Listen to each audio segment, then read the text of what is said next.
Buenos días, apreciados hermanos y amigos. Sean bienvenidos a vuestro canal, El Estandarte Adventista. Siguiendo con nuestros estudios bíblicos de preparación para poder recibir de pie a nuestro Señor Jesús en su segunda venida en este final del tiempo del fin, hoy vamos a desarrollar nuestra lección de escuela sabática correspondiente al sábado 13 de marzo de 2021, la cual seguirá centrada en la explicación de los reinos simbolizados en los metales que conformaban a la imagen de aquella visión que tuvo en sueños el rey Nabucodonosor. Pues hoy desarrollaremos la explicación concerniente al reino que corresponde tanto a las piernas de hierro como al de los pies, que eran en parte de hierro y en parte de barro. Sin embargo, antes de continuar, queremos tener unas breves palabras de oración. Oremos, apreciados hermanos.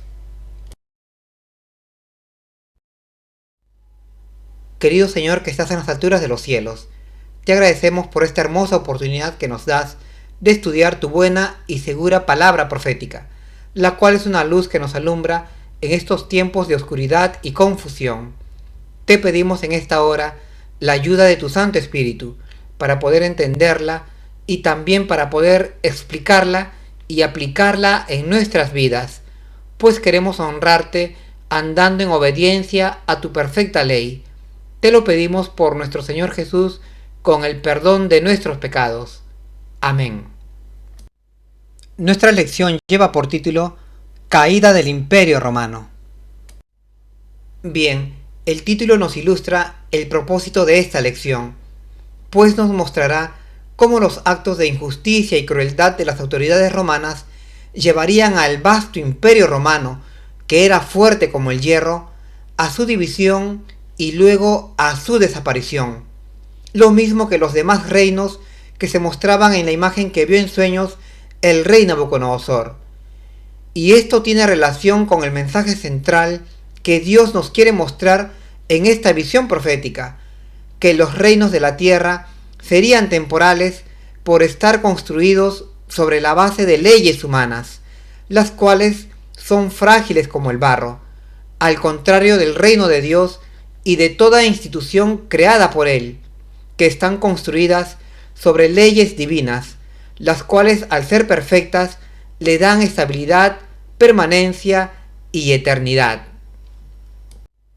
Como pensamiento conductor de esta lección, tenemos los versículos 40 y 41 de Daniel capítulo 2 que nos dicen: El cuarto reino será fuerte como el hierro, y lo que viste de los pies y los dedos, en parte de arcilla de alfarero y en parte de hierro, el reino será dividido. Es decir, que aquel cuarto reino, que comenzaba fuerte como el hierro, tal como las piernas de la imagen eran de hierro, terminaría dividiéndose o fragmentándose en reinos menores, los cuales no podrían volver a unirse, a pesar de querer hacerlo, pero como emplearían un mal material como el barro, no lo conseguirían, pues ilustrativamente hablando, el barro es un mal material para unir o ensamblar el hierro, ya que el hierro y el barro no se pueden juntar, y en el contexto de esta visión existirá el intento de unir este reino dividido, pero no podrá ser conseguido.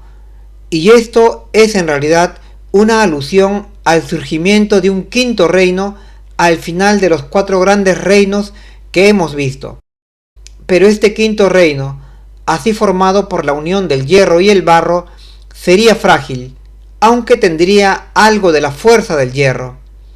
Y estrictamente hablando, no sería un reino a la manera tradicional, sino que este quinto reino, o pseudo reino más precisamente hablando, sería uno conformado por alianzas entre países. En realidad, este quinto reino, o pseudo reino, sería el papado en alianza con los reyes de la tierra, y será esta unión o alianza la que precederá a la venida del eterno reino de Dios. Bueno, dicho esto, pasemos a desarrollar las preguntas de nuestra lección.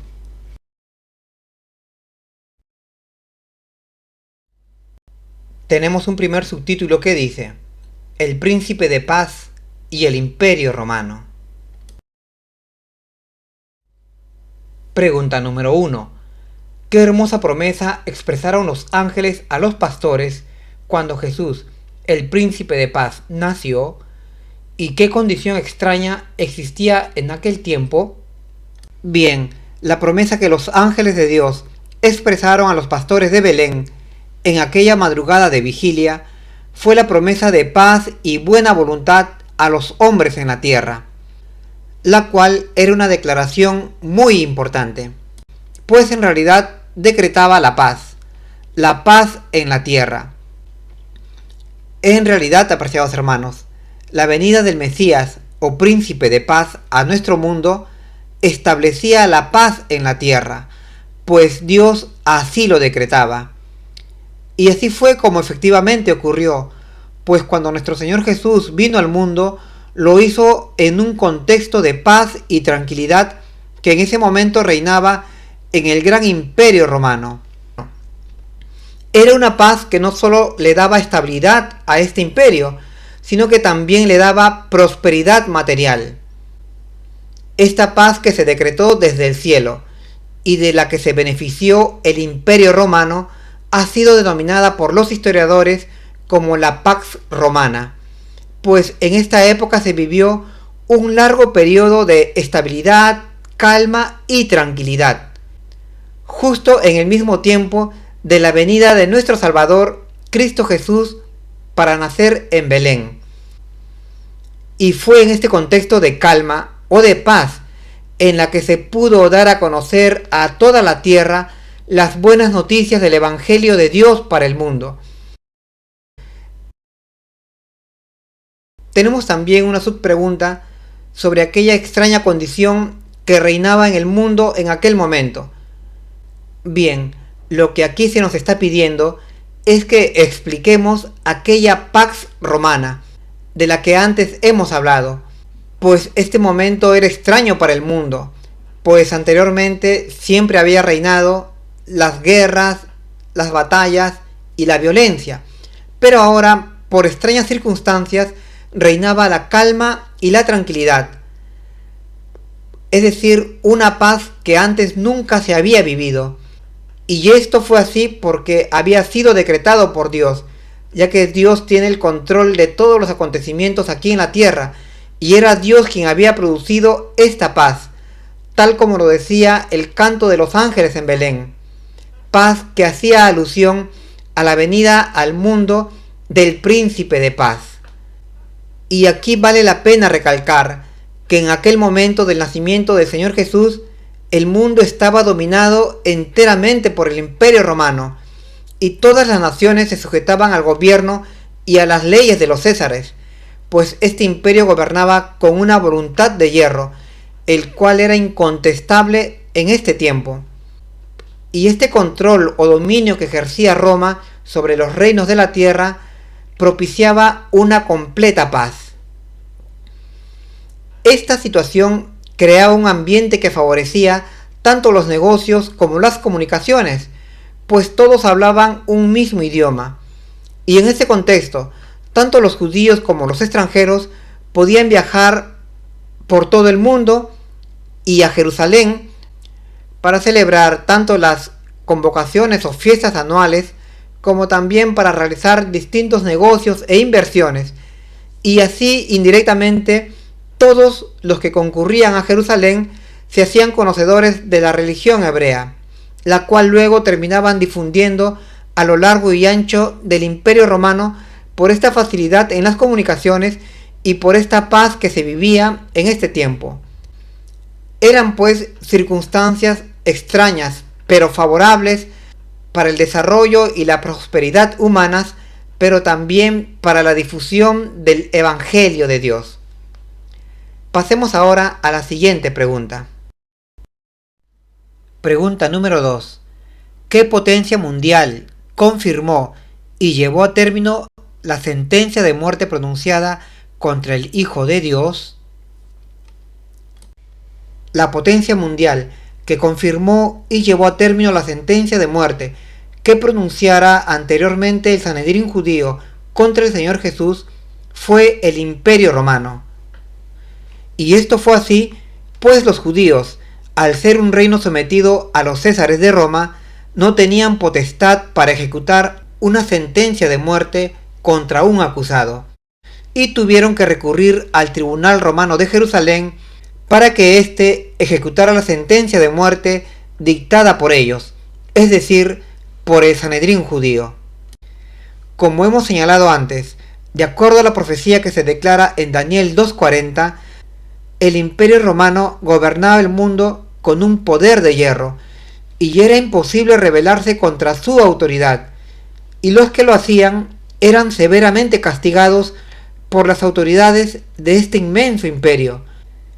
Es por eso que los líderes judíos, conociendo esta situación, llevaron ante el tribunal romano al Señor Jesús, acusándolo falsamente de sedición y rebeldía contra el César, pues esperaban conseguir con esta falsa acusación la condena a muerte del Salvador, y efectivamente lo consiguieron. La Escritura nos relata en Mateo 27 que el Señor Jesús fue llevado por el Sanedrín judío ante el tribunal romano en Jerusalén, el cual estaba presidido por Poncio Pilato.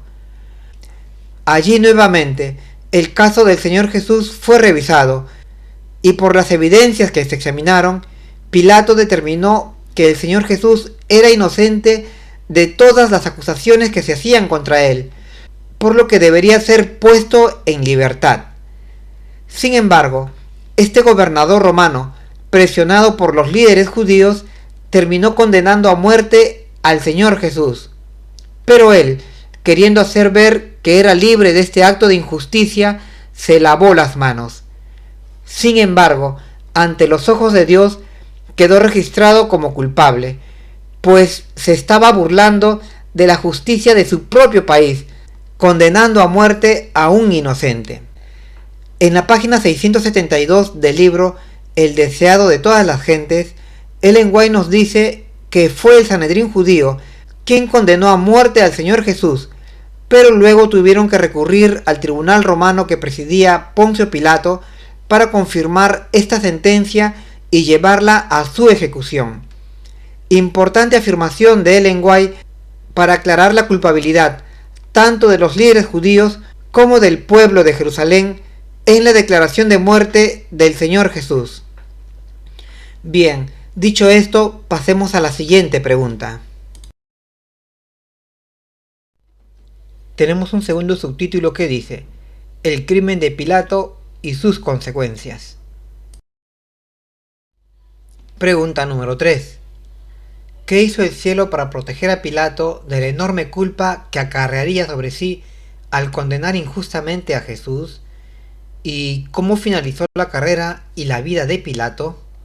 Antes que el gobernador Pilato llegara a tomar aquella trascendental decisión de condenar a Cristo Jesús a la muerte en la cruz, el cielo se movió para ayudarle a evitar a que tomara esta fatal e injusta sentencia.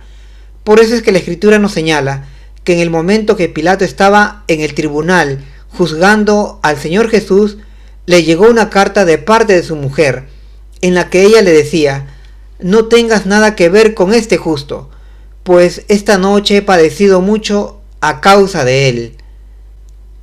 Era en realidad una carta inspirada desde el cielo, en la cual la esposa de Pilato fue movida por el Espíritu de Dios para advertir a su esposo, para que actuara con justicia y no tuviese nada que ver con la condena del Hijo de Dios.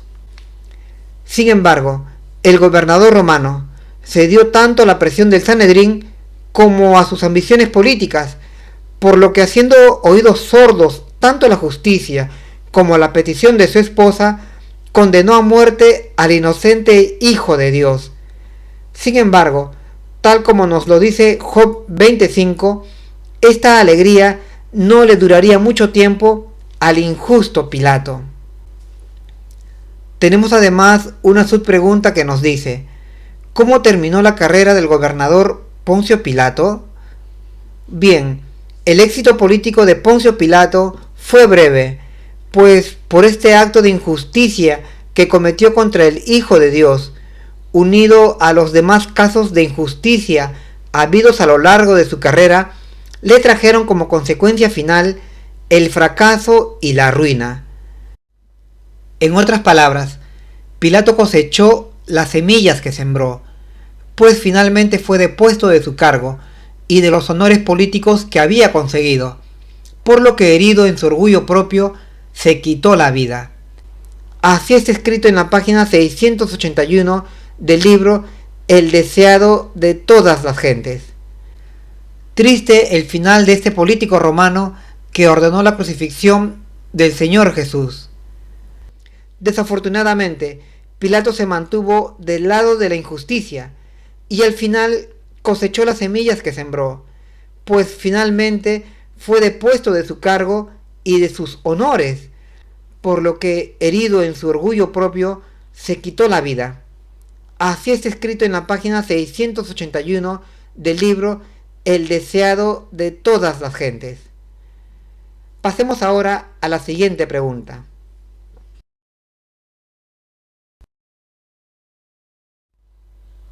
Tenemos un tercer subtítulo que dice: consecuencias fatales para el pueblo judío. Pregunta número 4. ¿Qué sucedió con los judíos después de su rechazo del príncipe de paz?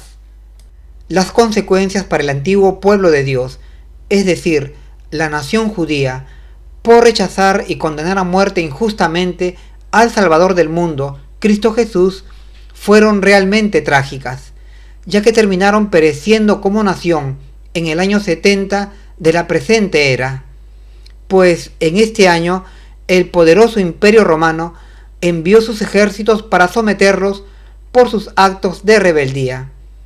Es así que el general romano Tito, al mando de una poderosa legión de soldados, sitió la ciudad sagrada de Jerusalén, la cual, ante la negativa de rendirse, terminó siendo asaltada y destruida, y con ella su magnífico templo y todo su sistema religioso y de gobierno. El escritor romano judío Flavio Josefo nos relata que dentro de Jerusalén murieron más de 1 millón de judíos, los cuales se habían encerrado en la ciudad y en el templo, creyendo que allí estarían protegidos. Y es así que por medio de la cruel guerra terminó la vida de la nación judía. Sus actos de injusticia le llevaron a perecer como nación favorecida por Dios. Y esto la Biblia ya lo había anticipado y advertido, pues tanto en Daniel 9:26, en la famosa profecía de las 70 semanas, se anunciaba que un gran príncipe vendría y destruiría la ciudad y el santuario judío. Y en Mateo 22:7, en la famosa parábola de la fiesta de las bodas, el Señor Jesús anunció a los príncipes judíos que Dios enviaría a sus ejércitos y destruiría a aquella nación de homicidas que mataban a los profetas que Dios les enviaba, e incluso que terminarían quitando la vida al propio Hijo de Dios. Del mismo modo, en Mateo 21:43, en la famosa parábola de los labradores malvados, el Señor Jesús también advirtió a los judíos de que por su desobediencia o falta de conversión, el reino sería quitado de ellos y dado a gente que diese frutos dignos de arrepentimiento. Y todo este fatal desenlace para el pueblo judío era la consecuencia de su conducta inconvertible como pueblo de Dios. Tenemos ahora un cuarto subtítulo que dice: persecución de los cristianos. Pregunta número 5. Desde el tiempo de Nerón, ¿cómo trató Roma a los seguidores de Cristo? Bien, en vista del extraordinario crecimiento de la Iglesia de Dios durante la época de los apóstoles y principalmente durante el ministerio de Pablo de Tarso, el emperador romano Nerón inició la persecución de los cristianos, pues sentían amenazadas sus creencias y sus sistemas religiosos ante el avance de la religión de Cristo. Esta persecución, iniciada con Nerón, fue continuada por los demás emperadores romanos, tales como Calígula y Claudio, buscando a través de esta persecución detener el avance del cristianismo. Por eso torturaban, encarcelaban y mataban a los cristianos. Es impresionante y triste el registro histórico que se hace de los mártires cristianos, ejecutados en el famoso Circo Romano. Esta fue realmente una etapa muy difícil para la naciente Iglesia del Señor, por estas complicadas experiencias que tuvieron que atravesar, incluidos los grandes apóstoles del Señor como Pablo, Pedro y Juan, pues estos valientes seguidores de Cristo también padecieron en carne propia la crueldad del Imperio Romano. La persecución de los cristianos duraría varios siglos y muchos caerían víctimas de acusaciones de rebeldía al imperio o como enemigos de la religión y de la sociedad. En la página 389 del libro El conflicto de los siglos, Ellen White nos comenta que durante el encarcelamiento de Pablo, los conversos al cristianismo habían llegado a ser tan numerosos que atrajeron la atención de las autoridades romanas y suscitaron su enemistad. La ira del emperador se desató especialmente por causa de la conversión de gente de su propia casa, y pronto encontró pretextos para que los cristianos fueran objeto de su despiadada crueldad. Y todo esto era una confirmación de lo que la profecía de Daniel 2:40 nos declaraba acerca de este imperio, que sería un reino de hierro, y como el hierro rompería, quebrantaría y desmenuzaría todo. Terrible descripción de este reino representado por las piernas de hierro de aquella gran imagen que vio en sueños el rey Nabucodonosor. Pasemos ahora a la sexta pregunta. Tenemos ahora un subtítulo final que dice: División del Imperio Romano. Pregunta número 6. ¿Cómo presenta la profecía el final del Imperio Romano y cuándo fue dividida la férrea monarquía? Bien, la profecía bíblica nos dice en Daniel 2:33 que las piernas de aquella gran imagen que vio en sueños el rey Nabucodonosor eran de hierro, y que los pies de la misma imagen eran en parte de hierro y en parte de barro, y el barro era barro de alfarero. Es decir, luego de las piernas de hierro vendrían los pies formados por un nuevo material, que era una mezcla, o más exactamente, una amalgama de hierro y barro. Y en Daniel 2:41 se nos dice, hablando de los pies, cuyo material era una amalgama de los elementos hierro y barro, que este sería un reino dividido, pero aunque dividido, sería un reino que tendría algo de la fuerza del hierro. Es decir, Daniel aquí nos está hablando de que habría un quinto reino que reemplazaría a este cuarto reino representado por las piernas de hierro. Recordemos que en Daniel 2:40 se nos dice que las piernas de hierro representaban un cuarto reino, el cual era fuerte como el hierro, pues todo lo desmenuzaba, rompía y quebrantaba. Pero en el versículo 41 se nos habla de un reino dividido, pero aún así reino, que sería en parte fuerte como el hierro. Y si agregamos el versículo 42, se nos declara que este reino sería también débil o frágil, así como lo es el barro. Es decir, al hablarnos de los pies de la imagen, el joven Daniel estaba describiéndonos a un nuevo reino. Visto esto, entonces podemos decir, para responder a la pregunta de nuestra lección, que según la profecía, el cuarto reino representado por las piernas de hierro tendría su final, igual que los otros tres reinos precedentes, y sería sustituido por un nuevo reino, el cual sería un reino dividido, frágil como el barro y fuerte como el hierro. Esto proféticamente hablando. Ahora, contemplando los hechos, vemos que el reino de Roma realmente llegó a su fin, pues en el año 351 de esta era fue oficialmente dividido en dos partes por el emperador Constantino. Una parte occidental llamada Imperio Romano de Occidente, con su capital en la ciudad italiana de Roma, y la otra parte oriental llamada Imperio Romano de Oriente, teniendo este reino como capital a Constantinopla. Esto fue así debido a la dificultad de los emperadores romanos para poder administrar tan vasto imperio. El Imperio Romano, así dividido, duraría un tiempo más, hasta que en el año 476 de la presente era, el reino romano de Occidente llegaría a su final, cuando las tropas del bárbaro Odoacro entraron en la ciudad de Roma y depusieron de su cargo al emperador romano Rómulo Augusto.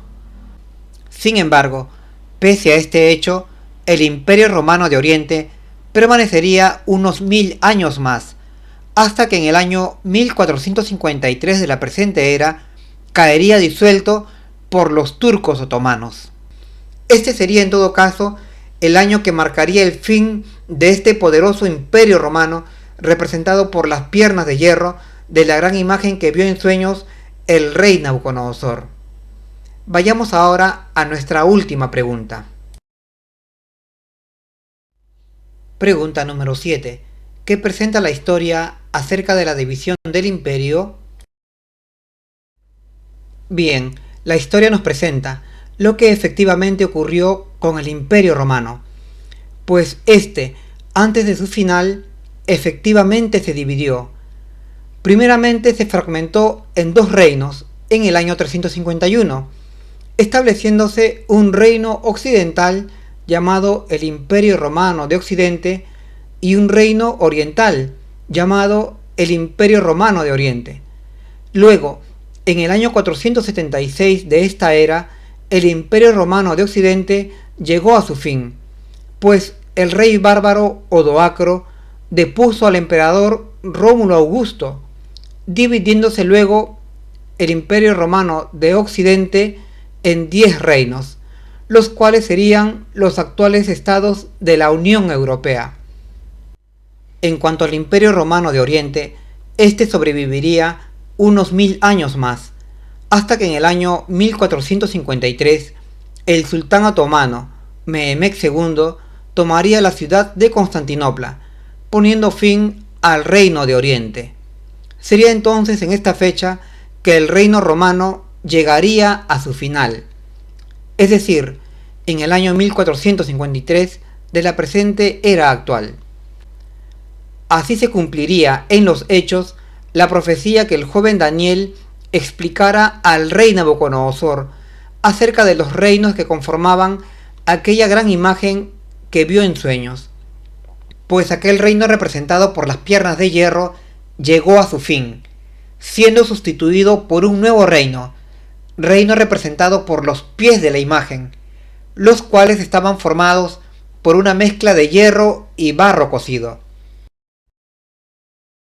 En los versículos 42 y 43 del capítulo 2 del libro de Daniel se nos presentan dos importantes características de este nuevo y último reino. Primero se nos dice que es un reino dividido, tal como el hierro no se podía unir con el barro. Y segundo, se nos dice que es un reino en parte fuerte y en parte débil, siendo su fortaleza representada por el hierro y su fragilidad representada por el barro. Aquí tenemos que señalar que este reino final o quinto reino no es ni más ni menos que el papado, pues es el reino del papado quien reinó luego del Imperio Romano, en alianza con las naciones europeas por 1260 años, y luego perdió su poder porque recibió, proféticamente hablando, una herida de muerte. Y ahora esta herida está por curarse, y será en nuestros tiempos que volveremos a ver otra vez a la Roma papal en alianza con las naciones del mundo gobernando la tierra. Al respecto de esto, Ellen White nos dice en la página 322 del libro Testimonios para la Iglesia, en el tomo 1, que nosotros como pueblo de Dios no podemos esperar a que se unan las naciones, pues hoy estamos ubicados en los pies de la imagen que vio en sueños el rey Nabucodonosor. Increíble declaración de la profeta del Señor Ellen White. Ella nos señala que hoy estamos en los pies de la imagen y que debemos actuar antes de que los reinos de la tierra se unan en alianzas humanas, pues cuando se unan otra vez, entonces volverán a perseguir a la iglesia del Señor, tal como lo hicieron en la antigüedad. Los eventos que hoy se suceden a escala global no señalan que las naciones están a punto de unirse, pero nosotros como pueblo de Dios aún permanecemos dormidos o inconscientes tanto acerca de esta realidad como también acerca de nuestra preparación para el día final. Preparación que consiste en guardar todos los mandamientos de Dios y tener la fe del Señor Jesús. Por eso, apreciados hermanos, estudiemos con esmero y oración nuestras Biblias y sobre todo las profecías de Daniel y el Apocalipsis para conocer mejor lo que está por acontecer en nuestro mundo. Es mi deseo para todos vosotros, en el nombre del Señor Jesús. Amén.